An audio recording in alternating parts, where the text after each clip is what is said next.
Hi guys, good afternoon, morning, and good evening. This is Chef Boracay. Ito, palabas na ako ngayon. Ito, may snow na. Yan. Ano na guys, may snow na guys. Diba? Yan, medyo madulas na rito. Guys, tumutulo na yung snow, yung ulan. Ito guys, kaya laging na sarap dito ngayon. May snow. Ito yung first time parang may naalala ko nung nasa way back, nasa Canada pa ako. Ito yung first snow dito. Diba? Ganda, diba?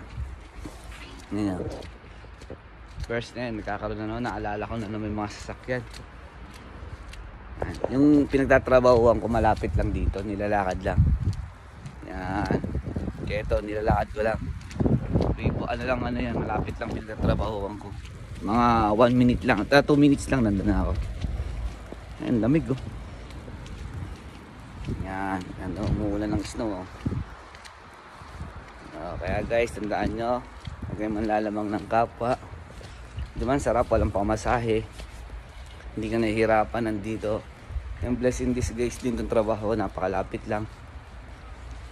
Hindi ka masyado mag-gasolina, kaya mo kailangan sasakyan. Diba? Sarap po. Snow na yun.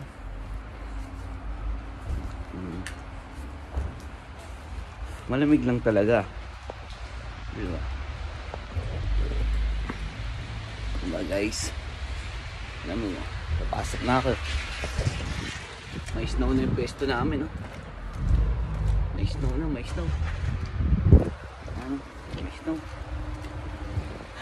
Kaya guys, sige guys. Dito malapit na. Ito na yung restaurant namin. Nilalakad ko lang. Maraming salamat sa inyo guys. Ingat kayo lagi. Huwag kayo manlalamang ng kapwa guys ha. Okay guys. Ingat kayo lagi ha. Bye bye. Good night guys.